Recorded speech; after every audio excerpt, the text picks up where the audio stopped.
You did. Next question, and we'll start with you.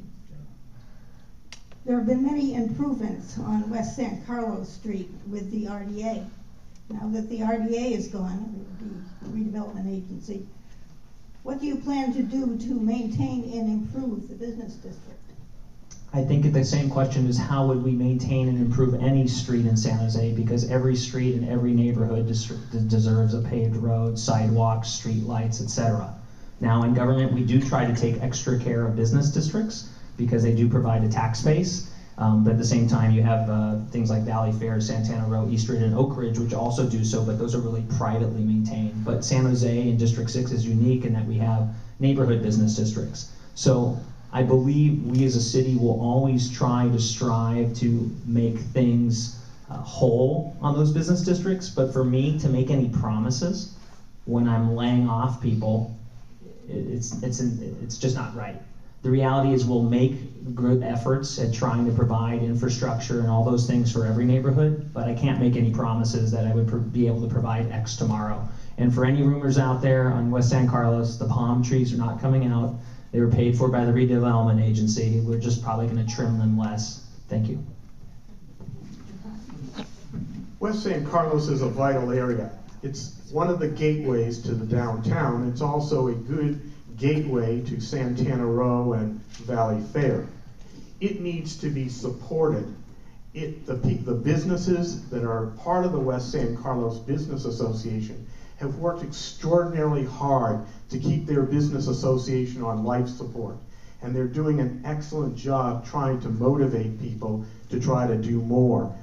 The problem is that it's not just money. It's just not money all the time. You need an advocate. You need someone who's going to find the grants, find the ways to put people together and build the coalition with other parts of this city that can get the strong things that West San Carlos needs. That's the way you do it. You can sit back and make all the excuses of what government is supposed to do. That's politics, that's the course that they teach here, Politics 101. But advocacy demands action. Could you ask the question again? There have been many improvements on West San Carlos Street with the RDA, and now that it's gone, what do you plan to do to maintain and improve the business district? I plan to do everything possible to maintain and improve West San Carlos, whatever that may be. Since I'm not on the inside of the system, I really don't know all the details of that. But I know that advocacy has to be outreach and activist, and you have to go out and find out what the problems are and what the solutions are and ask people. I don't know all the answers. I'm not good with answers necessarily, as you probably have noticed, but I am excellent with questions. If you've ever seen my TV show, I ask questions of people, and I ask questions in public, in front of everyone, so that the truth can get out. And it's pretty simple to get answers if you ask the right questions. There's only 6 of them: who, what, where, when, why, how. And that's what I intend to do about all the issues that come forth. Do it publicly and openly and in front of everyone, and try to get everyone to participate in getting the answers. Okay, thank you. Our next question, Mr. Kline, this will be for you. Do you think the proposed transit corridor on San Carlos Street will help or hurt business there? I think what they're talking about is what's called the bus rapid transit, which is going to come on line 23 down West San Carlos to link downtown with Valley Fair and Santana Row, and then on to De Anza College. I think this is an exciting opportunity to really link downtown with the other place that our city gets lots of revenue from. But it's also an opportunity for West San Carlos to have some positive development around the places where the bus stops are going to be. In addition, here at City College, we're hoping that we can convince VTA to have a link between perhaps a Bascom San Carlos stop down to here in City College, or make it easy for students to get here. This is a vibrant way to change things, and this needs to be strongly supported by the city.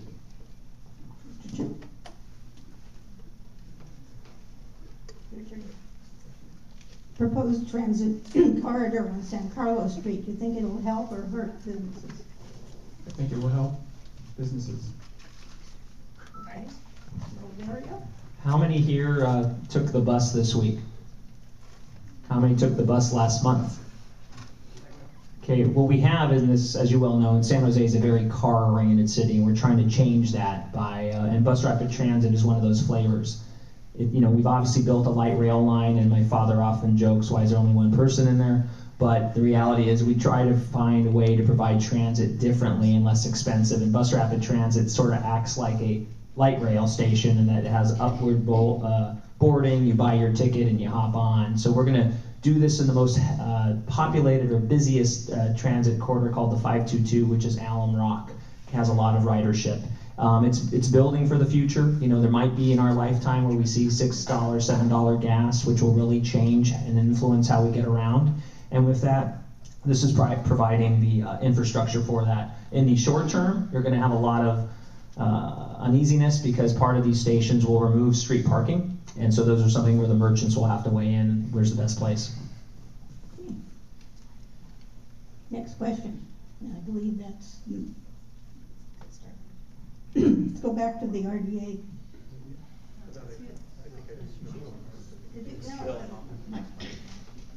I'm finding it hard to write. We can make chicken scratches behind us. That's what they are.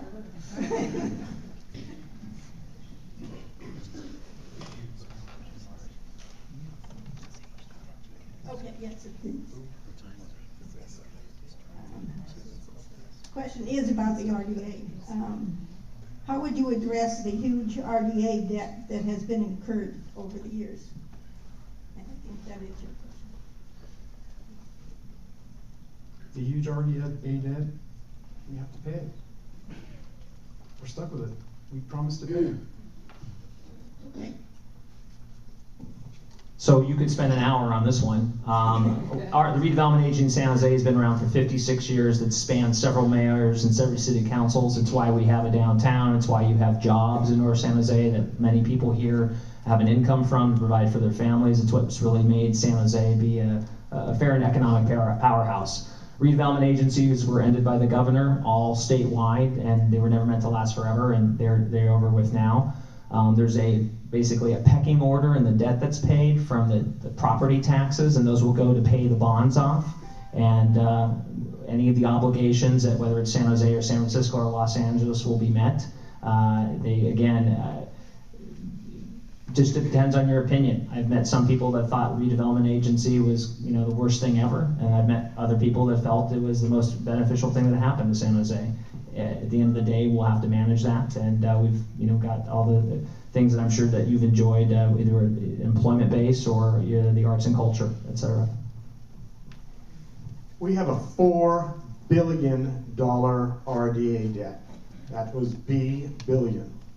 We owe a ton of money. In fact, the state controller said that we were one of the worst managed RDAs in the state of California. We have close to the same amount of debt as the city of Los Angeles, which is a little larger than we are. The problem with that is, and here's the hard part for it, that RDA money is supposed to go to the schools.